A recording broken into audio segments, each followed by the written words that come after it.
The galaxy was vast, filled with countless stars and uncountable worlds. For thousands of years, the Valari Union had guided the flow of peace among the stars. The Valari were not warriors.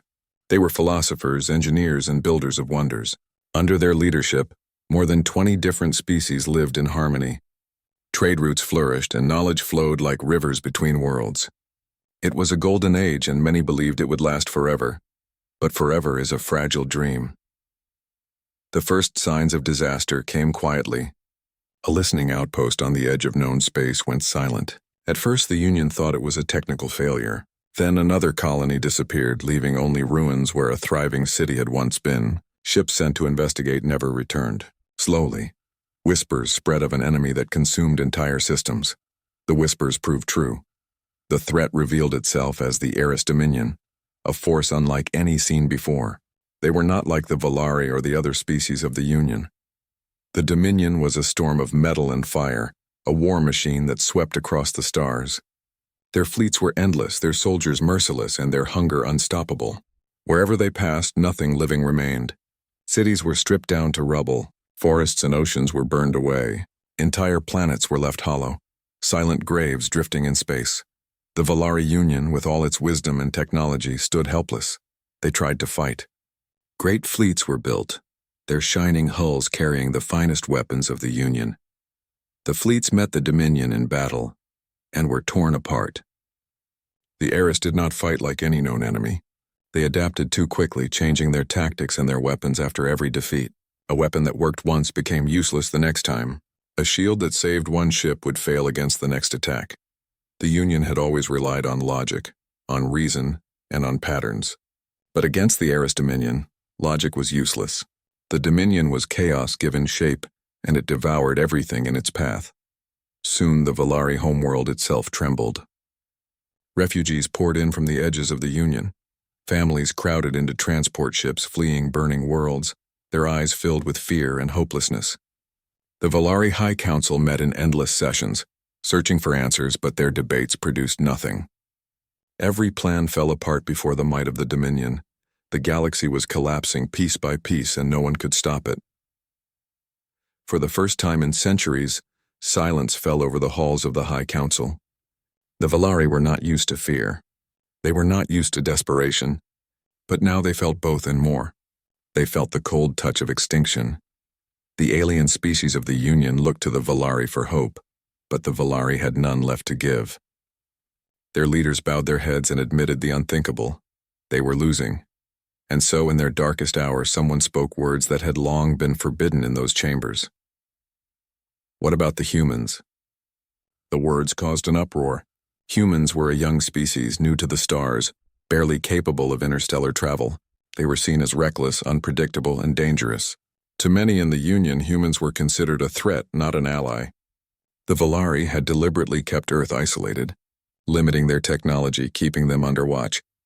But now, with destruction at their doorstep, the Council had no choice but to consider them. Some protested. They are primitive. They do not think as we do. They are chaotic, others answered. So are the Dominion. Perhaps only chaos can fight chaos. In the end, silence filled the chamber once more. All eyes turned to the stars where the Dominion advanced, burning system after system.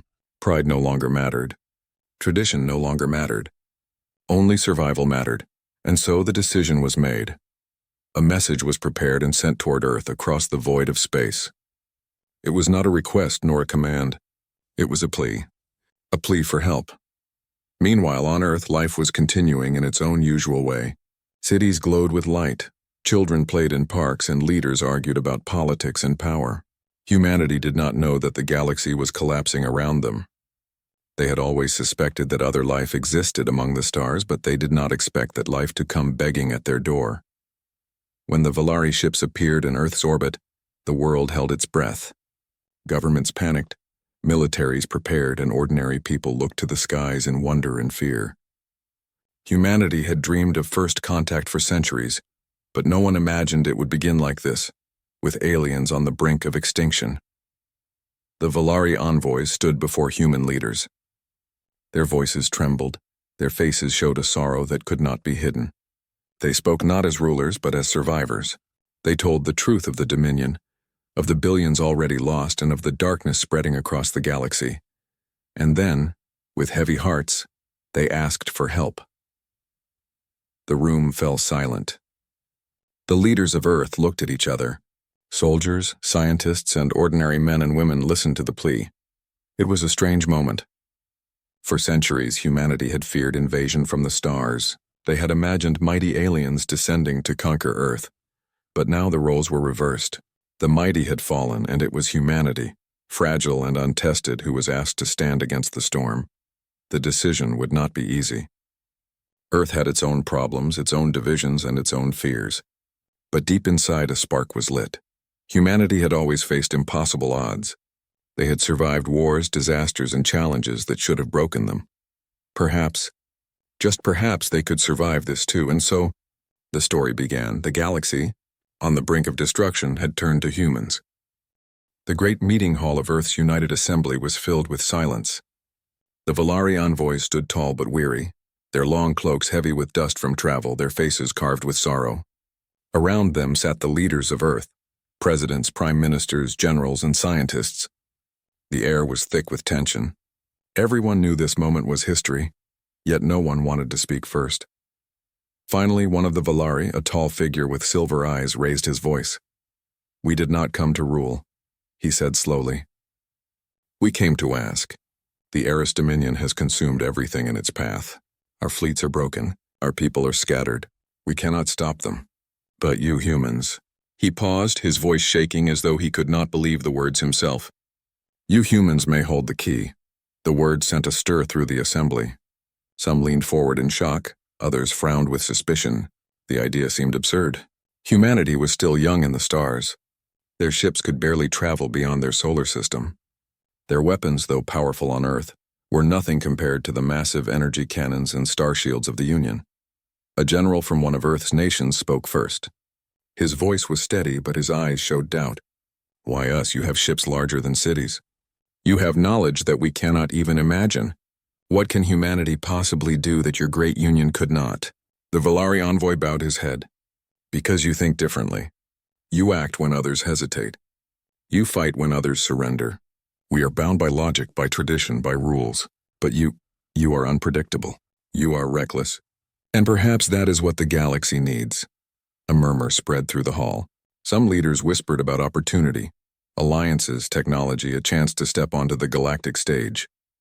Others whispered about danger, traps, lies, or a war humanity could never win. The president of Earth's assembly rose from his seat. His voice carried over the hall. "You ask us to fight your war.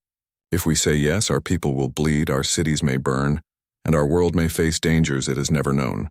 Tell us, Valari, why should humanity pay the price for your mistakes?" The Valari envoy did not answer with pride or anger. Instead, he closed his silver eyes and whispered, "Because if we fall, you fall next. The Dominion will not stop at our worlds. They will come for yours.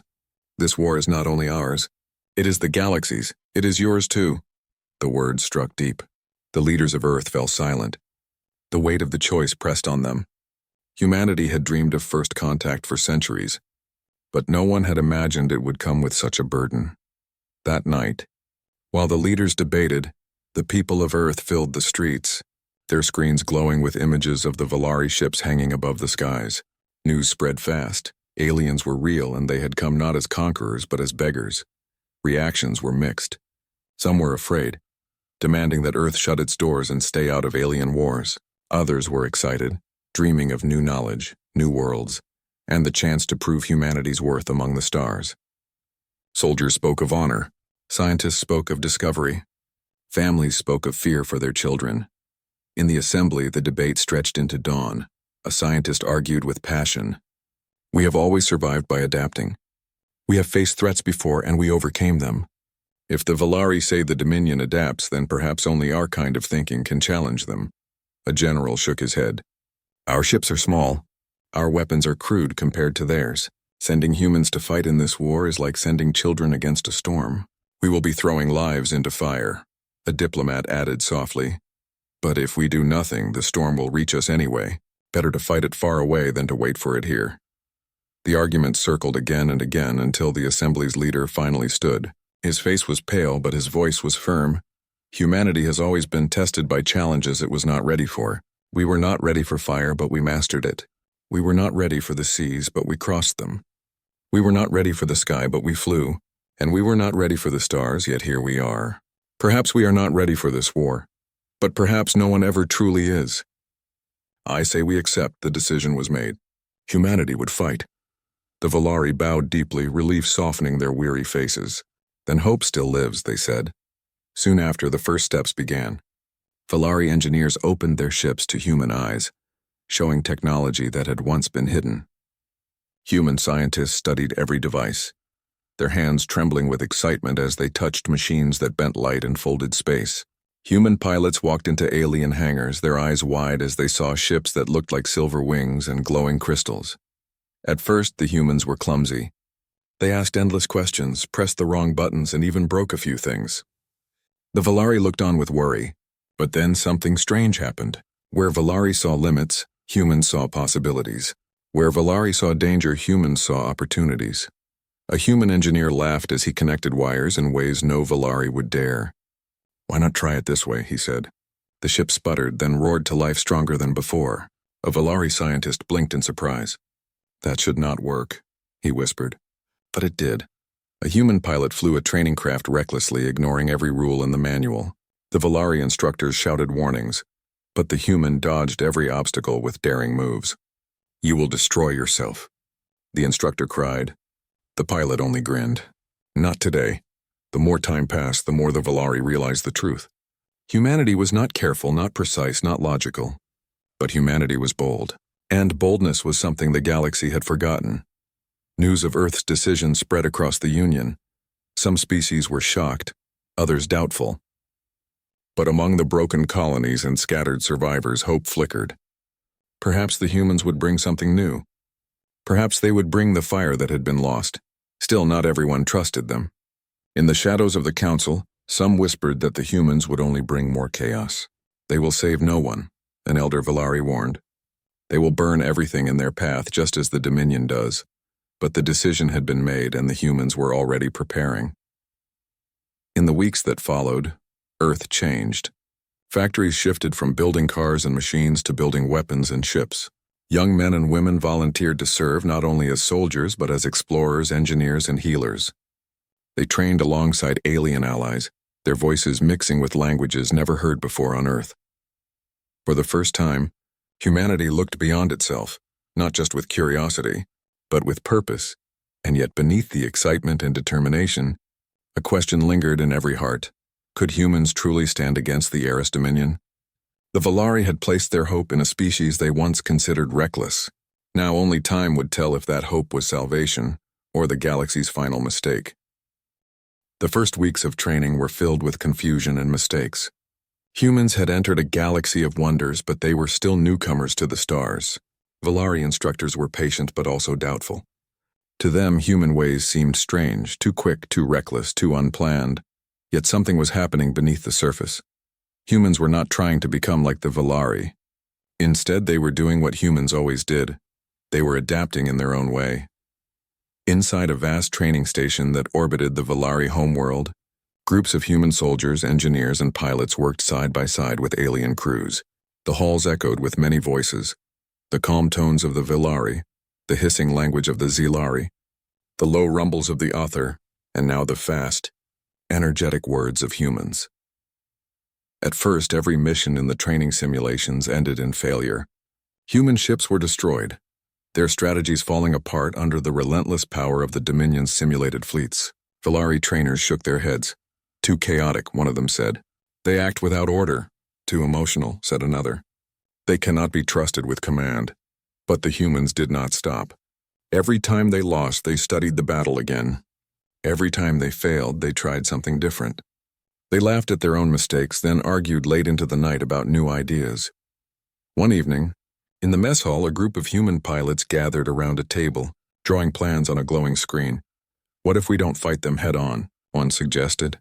"That's all the Valari ever try," another replied. "Big ships against bigger ships. The Dominion always wins that way, so what if we use smaller ships? Faster ones, we dart in, hit them, and run before they can adapt." "That's crazy," said a third, but his eyes lit up. which means it might actually work. The Valari overheard these conversations with confusion. To them, such ideas sounded reckless. But humans saw possibilities where others saw only danger. Soon, the humans began testing their ideas. In one simulation, instead of forming neat fleets as the Valari expected, the humans scattered their ships in wild, irregular patterns. The Dominion's program struggled to track them. In another test, humans used their ships as decoys, drawing the enemy into traps set by hidden allies. Slowly, the results began to change. The simulations no longer ended in instant defeat. Sometimes the humans even won. The Valari trainers were stunned. "This should not work," whispered one. "But it does," another admitted. Word spread through the Union fleets. The humans had done something no one else had managed. They had confused the Dominion. It was only the beginning. Weeks later, a small human-led strike team was chosen for a real mission. A Dominion supply hub had been discovered on the edge of captured space. Valari fleets had tried to destroy it before, but failed. The Dominion's defenses were too strong. This time, the humans proposed something different. "Don't send a fleet," the human commander said. "Send a handful of small ships. We'll go in fast, hit their core, and get out before they realize what's happening." The Valari Council argued fiercely against it. "It is suicide," one declared. "No one can pass through their shields," but the human commander only smiled. "Then we'll find a way." The mission was approved, though few believed it would succeed. The strike began at dawn, under the light of a distant star. 4 human ships, supported by 2 Valari scouts, approached the Dominion hub. The enemy's defenses lit up instantly, beams of fire crossing the void. Instead of fighting back, the humans did something the Valari had never seen. They danced. Their ships weaved through the fire, rolling and twisting in patterns that made no sense. Valari pilots would have been destroyed in seconds, but the humans treated the battlefield like a game of chance. They dodged at the last second, skimmed dangerously close to asteroids, and even used enemy fire to cover their movements. One Valari scout gasped through the comms. They should be dead already, but they were not. They were alive, and they were closing in. When they reached the hub, the humans launched their final trick.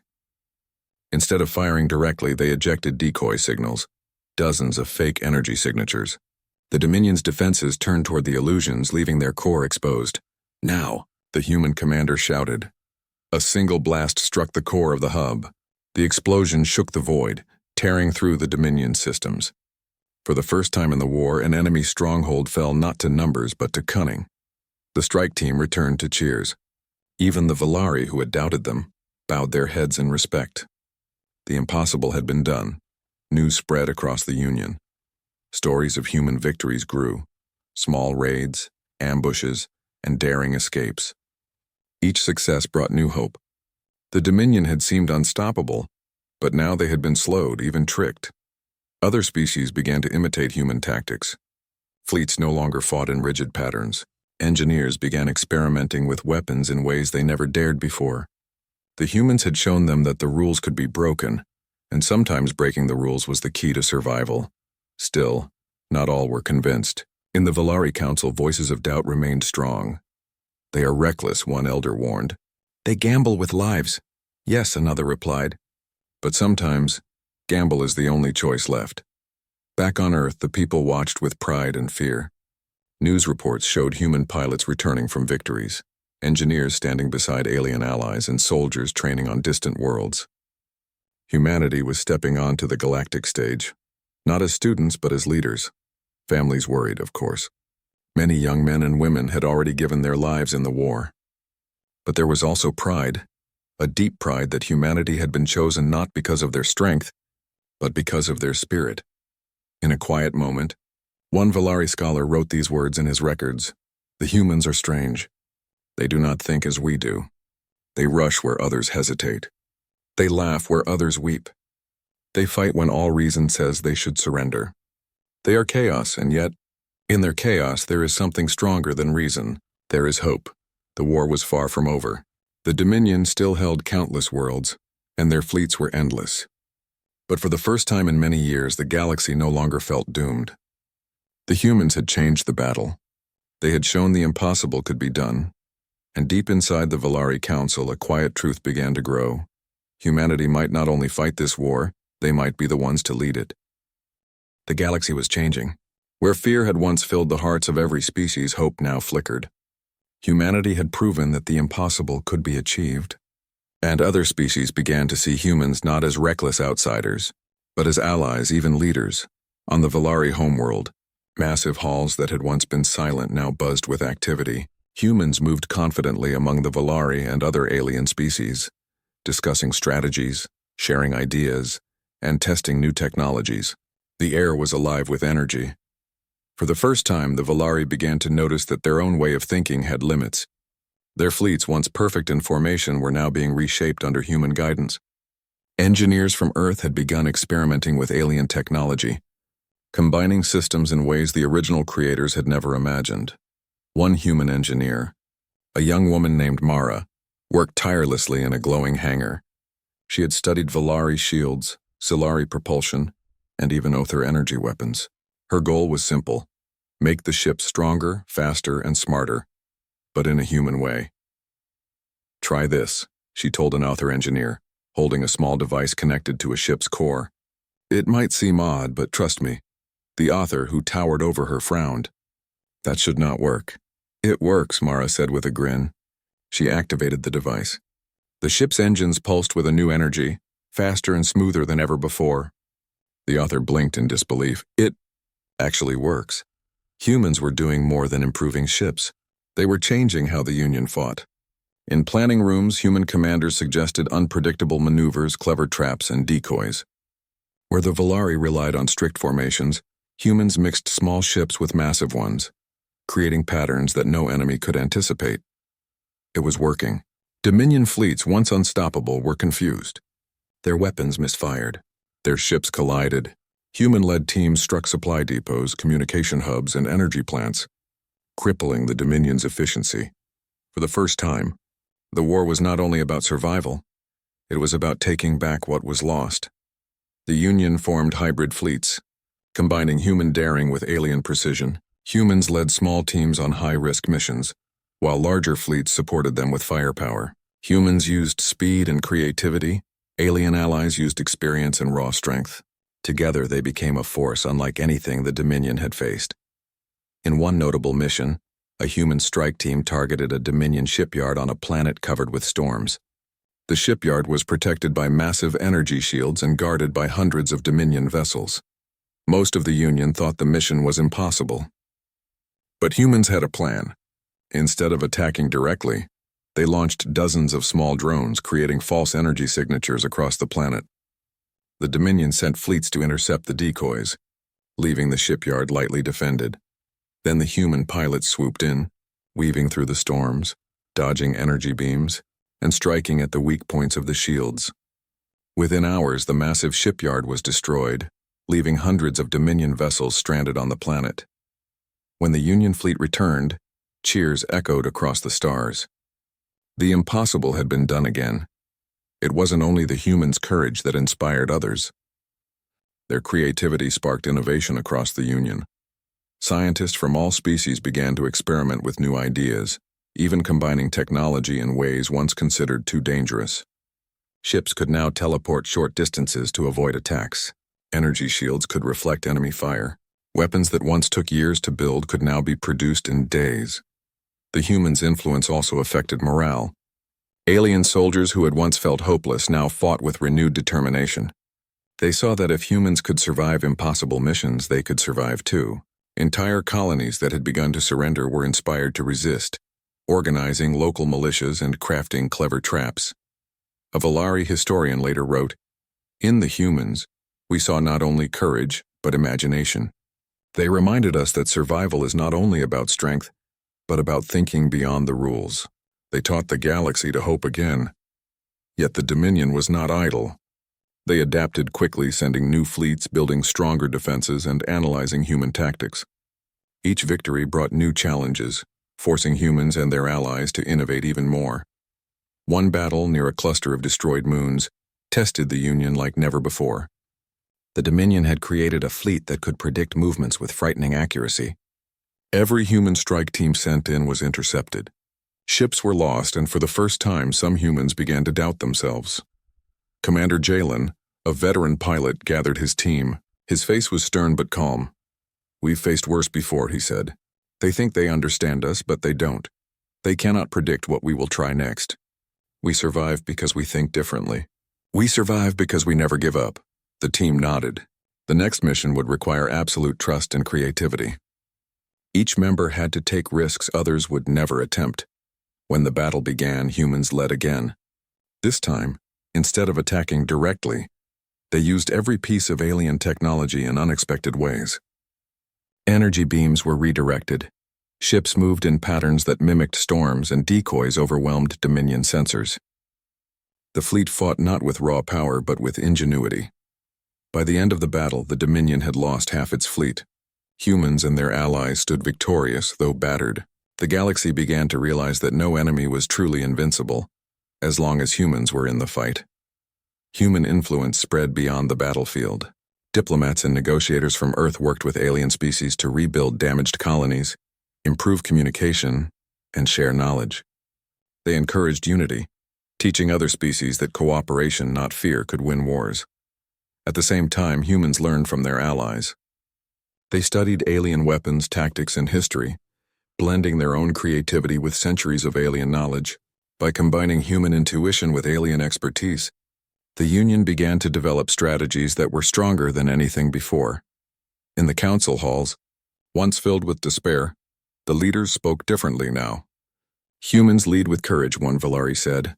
"They do not follow fear, nor surrender to logic." Perhaps the galaxy was meant to find them at this time. Even the most skeptical species began to accept it. The humans were no longer a gamble, they were a symbol.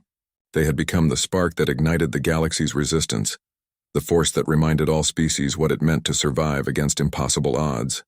Still, humans faced losses. Every mission came with risk, and not every human returned. Ships disappeared in the void.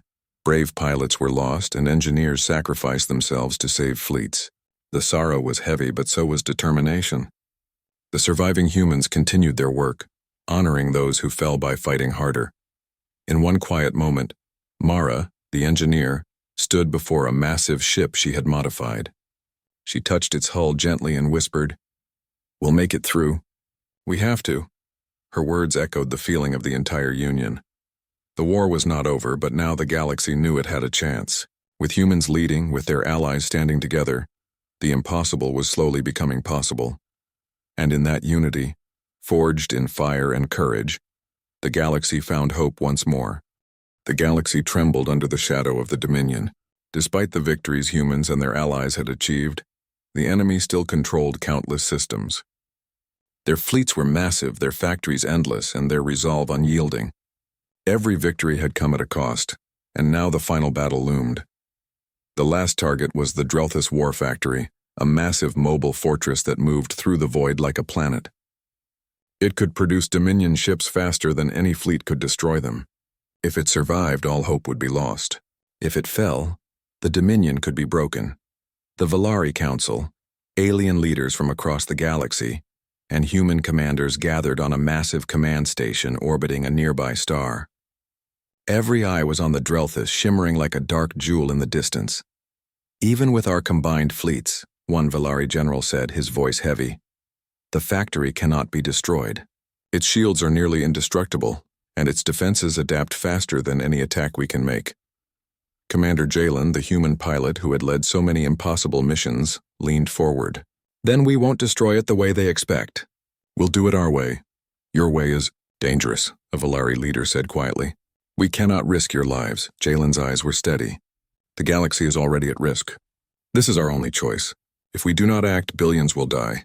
If we act, well, we have a chance. Not a guarantee, but a chance. And that is all we need." There was silence. Everyone understood. No plan was perfect, no weapon guaranteed success. But the humans had taught them that hope was forged through courage and ingenuity. The plan was simple in words, impossible in practice. A small human team would enter the heart of the Drelthus, bypassing its defenses with speed, stealth, and daring. While alien fleets distracted the outer shields and engaged the Dominion fleets, the humans would reach the core and detonate a massive payload. If they succeeded, the factory would be destroyed from within. Hours before the mission, the human team prepared. Engineers calibrated their ships, weapons specialists checked systems, and pilots went over the plan again and again. Fear was present, but so was resolve. Mara, the engineer who had modified countless ships, stood with them. She placed her hands on a small human craft and whispered, "Go. Make the impossible real." The pilots nodded, gripping their controls. They had done impossible things before. They had survived when all reason said they should fail. And now the fate of the galaxy rested in their hands. The fleet approached Drelthus like shadows moving through the void. Massive Dominion vessels tried to intercept them, but human-led tactics confused them. Decoys, rapid maneuvers, and unpredictable patterns forced the enemy to divide their attention. Jalen's voice crackled over the comms. "Stay focused. Stick to the plan. Remember everything we've learned." The small strike team slipped past the outer defenses, weaving through beams of energy that could have destroyed them in seconds. One human ship rolled and darted through the gaps in the shield, while another used a magnetic field to deflect energy blasts. The Dominion tried to predict their movements, but humans did not follow predictable paths. They acted with creativity and instinct, improvising as dangers arose. The Valari fleet watched in awe as humans moved like dancers through the fire, fearless and precise in their chaos. Finally, they reached the inner core of the factory. Its massive energy grid pulsed with life, producing new ships even as it was under attack. Jalen spoke calmly, though his hands gripped the controls tightly. "Payload ready. Synchronized detonation. Everyone clear?" Mara's voice answered from the engineering console. "All systems green. You've got this. Trust yourselves." The humans pressed forward, threading through corridors of energy and metal. Time seemed to stretch. Every second was precious. Every mistake could be fatal. And then they reached the core. The Drelthus war factory shuddered as the payload was set. Red warning lights flashed. Energy surged around them. "Escape routes were slim. Go!" Jalen shouted.